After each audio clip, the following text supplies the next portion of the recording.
தஸ்பீ வந்து கையில ஊதுற சிறப்புன்னு இருக்கு, எண்ணிக்கையை தெரிஞ்சு கொள்ள தசவமணி கையில ஊதுறாங்க. இப்ப தஸ்பீ செய்யறோம்ல, அதை விரல்களால் எண்ணுவதுதான் சிறப்பு. இப்ப சுப்ஹானல்லாஹ் சுப்ஹானல்லாஹ் அல்ஹம்துலில்லாஹ்னு ஓதுறோம் இல்லையா, இது விரலை கொண்டு என்ன செய்யணும், எண்ணணும். விரல்ல அல்லாஹ் வேற ஒரு பர்பஸுக்காக வேண்டி இந்த 3 முடிச்சுகளை கொடுத்திருந்தா கூட அதுக்கும் உதவுற மாதிரி எல்லாம் வச்சிருக்கிறான். தஸ்பீ என்ன பண்ணிருக்கிறான், ஒரு விரல 3 எண்ணிக்கலாம்ல, 3 மடிப்பு எல்லாம் கொடுத்திருக்கானா இல்லையா. அதனால எண்றதுங்கிறது இப்படி இருந்தா 10 எண்ணலாம், இப்படி இருந்தா இப்ப என்ன செய்யலாம், 15 எண்ணி போடலாம்ல, ஒரு விரல்ல 15 எண்ணலாம்ல, 2 விரல் 30 எண்ணலாம்ல. இந்த மாதிரியான ஒரு அடிப்படையில் எண்ணுவதற்குரிய அம்சம் விரல்ல இருக்கிறது. இப்ப நம்ம ஆனா நடைமுறையில் என்ன இருக்குன்னு கேட்டா, தஸ்பீஹுக்கு ஒரு மணி விற்கிறாங்க, தஸ்பீ செய்வதற்கு இருக்காங்க, அதுக்கு ஒரு பாசி மணி மாதிரி விற்பனை செய்கிறார்கள். இது ரொம்ப ஒரு புனிதமானதாக வேற கருதுறாங்க. நம்ம சமூகத்தில் என்ன செய்யறாங்க, கல்யாணம்டா தஸ்பீ மணியோட முசல்லாவோட சேர்ந்து என்ன செய்யணும், தஸ்பீ மணி கொடுக்கணும். ஹஜ்ஜுக்கு போயிட்டு வாங்கிட்டு வர்றாங்க, ஹஜ்ஜுக்கு போயிட்டு தஸ்பீ மணி வாங்கி கொடுறது பெரிய முக்கியமான ஒரு மேட்டர் என்ன செய்யறாங்க, அதை வாங்கிட்டு வரக்கூடிய ஆட்கள்லாம் இருக்கிறாங்க. இப்ப ரசூலுல்லாஹ் காலத்துல இது தஸ்பீ மணி இருந்துச்சானா கிடையாதுங்க. இந்த தஸ்பீ மணி என்பது அதாவது இந்து கிறிஸ்தவ சமயங்கள்ல அது உண்டு. ஜெபமாலை என்ன, ஜெபமணி ஜெபமாலைம்பாங்க. அப்ப ஜெபம் செய்வதற்கான மணி, ஜெபம் செய்வதற்கான மாலை என்று சொல்லி அந்த மக்கள்கிட்ட இருந்ததை தவிர அவங்கள்ட்ட இருந்த காலத்தில் ரசூலுல்லாஹ்வுடைய சமுதாயத்தில் இருக்கல. ரசூலுல்லாஹ் காலத்தில் இவங்க எல்லாம் வச்சுக்கிட்டு இருந்தாங்க வேற சமுதாயத்து மக்கள்லாம். அப்ப ரசூலுல்லாஹ்வுடைய சமுதாயத்தில் என்ன வரல, இது நுழையவே இல்லை. ஏன், இது இது ஒரு பெருமைக்கு உரிய ஒரு அடையாளம் ஆகிவிட்டது. நீங்க பார்த்தாலே தெரியும் எப்படி ஆகும்னு கேட்டா, தஸ்பீ மணி இருக்குல்ல, அது ஒரு நோய் மாதிரி ஆயிருது. இந்த சில ஆளுக்கு கடையில் உட்கார்ந்துட்டு இருப்பாங்க, கல்லாப்பேட்டில் உட்கார்ந்து இருப்பாங்க, அஸ்ஸலாமு அலைக்கும் அஸ்ஸலாமு அலைக்கும் பதில் சொல்ல மாட்டேங்கிறான், தஸ்பீ செய்யறாங்களாம். அஸ்ஸலாமு அலைக்கும் சொன்னா இப்படி உட்கார்ற ஆளு கடையில் உட்கார்ந்து பாக்குறீங்க. எதுக்கு இது பண்றாரு, அவர் பெரிய தீன்தாரின்னு காட்டுறாராம். வேற என்னத்துக்கு கடையில் உட்காந்து வியாபாரத்தை பண்ணுவியா, 100 ரூபாய் ஆகிட்டு 200 ரூபாய்க்கு பாக்கி கொடுத்தா நீ உருப்படையாளுமா? கடையில் உட்கார்ந்தா கடை வேலையை பார்க்கணும். அங்க உட்கார்ந்து என்ன செய்யறது, சில ஆளுக்கு இருக்கிறாங்க, முளா 1 கிலோ அதுக்கு 2 தஸ்பீ போயிடும், மல்லி 2 கிலோ எதுக்குப்பா, இது ஒரு பக்கம் போய் உருண்டை வேற போயிட்டு இருக்கு. இது சொல்லிக்கிட்டே என்ன செய்வார்னு கேட்டா, அது பேசுறதா தஸ்பீ ஆயிரும். வாங்க போங்க, நல்லா இருக்கீங்களா நல்லா இருக்கீங்களான்னு கேட்கறதுக்குள்ள 3 தஸ்பீ. நீ என்னத்தை என்றப்ப விளையாடுற மார்க்கத்தில் விளையாடுற செய்யற, இந்த மாதிரி ஒரு மெட்டீரியல் வச்சுக்கிறோமோ என்ன, சில மிஷின் வச்சுக்கிட்டாங்க. இப்ப இந்த நம்பர் கவுண்டிங் மிஷின் இருக்குல்ல, அதை வச்சு சரக்கு நம்பிக்கிட்டு இருக்கிறாங்க. இது எதுக்கு, மார்க்கத்தில் ரொம்ப குறைந்த நம்பர்ல தான் உனக்கு தஸ்பீ இருக்கிறது.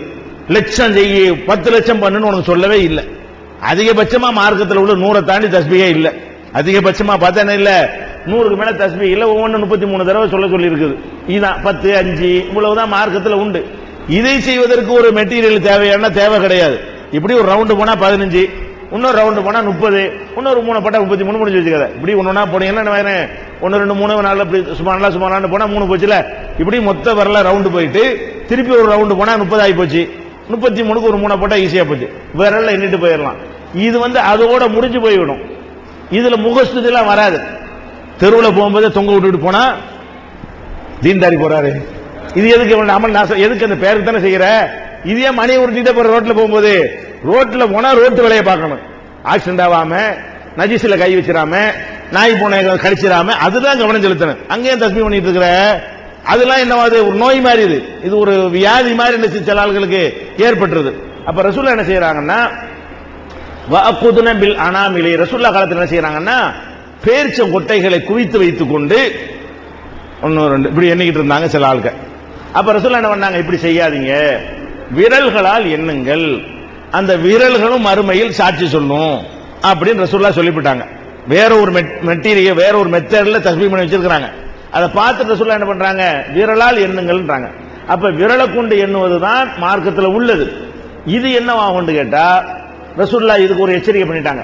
மன் தஷப்பஹ பிகௌமின் ஃபஹுவ மின்ஹும், யார் ஒருத்தங்க வேற ஒரு சமுதாயத்தின் கலாச்சாரத்தை பின்பற்றி நடக்கிறார்களோ இவங்க அவங்களை சேர்ந்தவர்கள். அப்ப நீ தஸ்பீ மணின்னு பேரை வச்சுக்கிட்டீங்கன்னா நீ ஜெபமணி கூட்டம் தான், நீ ஜெபமாலை கூட்டமா தான் ஆகவே தவிர இதுல ஆக மாட்ட, இந்த கூட்டத்தில் ஆக மாட்டேன்றாங்க ரசூல் ஸல்லல்லாஹு அலைஹி வஸல்லம். இனி அதை போய் காப்பீடிக்கிற, இப்படி ஒண்ணு மார்க்கத்தில் உள்ளதுன்னா ரசூலுல்லாஹ் செஞ்சுட்டு போயிருக்க மாட்டாங்களா? தஸ்பீ மணிங்கிற பெரிய நவீன காலத்து கண்டுபிடிப்பா, சும்மா புளியங்கொட்டையும் ஒரு மொச்சக்கொட்டையும் கூட கோத்து வச்சுக்கலாமே செய்யறதா இருந்தா. அந்த காலத்தில் அவங்க செய்யத்தானே செஞ்சாங்க வேற மதத்தில் உள்ளவங்க எல்லாம். அதை பார்த்துட்டு ரசூலுல்லாஹ் என்ன செய்யல, அந்த மாதிரியான ஒரு காப்பி அடிக்கக்கூடிய தன்மையை சொல்லி தரல.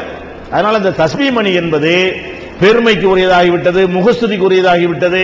தஸ்பீகை எண்ணுவதை விட அது நோய் மாதிரி என்ன செய்யறது, உருட்டி கொண்டே இருப்பதுங்கிற ஒரு நோய் என்ன ஆகிறேன், அது மாதிரியான ஒரு மனநோய்க்கு கொண்டே தள்ளி விடுகிறது. சலாத்து கூட பதில் சொல்ல முடியாத அளவுக்கு இந்த தஸ்பீகுடைய இது அவருக்கு ஒரு மாயை ஏற்படுத்துகிறது. சில பேர் நிஜமாக போய் ஒரு துறையில போய் தஸ்பீ பண்ணாருன்னு சொன்னா ஒரு டூ வீலர் ஓட்டிட்டு இருக்கான், ஓட்டிட்டு உருட்டிக்கிட்டா ஓட்டினா நீ டூ வீலர் போய் சேர முடியுமா? அப்போ ஒண்ணு இதுல போய் சொல்லணும், இல்ல அதுல போய் சொல்லணும். நீ தஸ்பீல போய் சொல்லிட்டு இருந்தா தான் ஒழுங்கா ஓட்ட முடியும். நீ நிஜமாவே தஸ்பீ எண்ணிட்டு இருந்தேன்னு சொன்னா உன் மேல நீ ஒருத்தன் போதனா என்ன பண்ற, நீ போய் இன்னொருத்தன் போதனா என்ன, வண்டி ஓட்டிட்டு இருக்கான், கார் ஓட்டிட்டு இருக்கான், இப்படி வச்சுட்டு ஓட்டிட்டு எதுல கவனம் செலுத்துமா?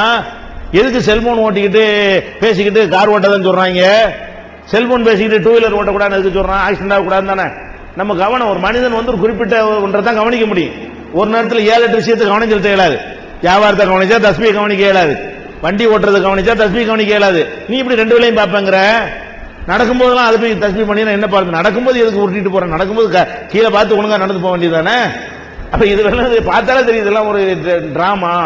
தங்களை ஒரு ஆன்மீகவாதி என்று காட்டுவதற்கு மக்கள்லாம் பார்த்து என்ன செய்யணும், நல்ல மனுஷன் நல்ல மனுஷன், அவர் கடன் கொடுக்கணும், அப்படி நல்ல மனுஷன் மதிக்கணும், மூலானான்னு கூப்பிடணும். இதுக்காக செய்யற வேலை தான் இது. சராசரி மனுஷனை வாழ்ந்துட்டு போங்கப்பா, எதுக்கு தேவையில்லாம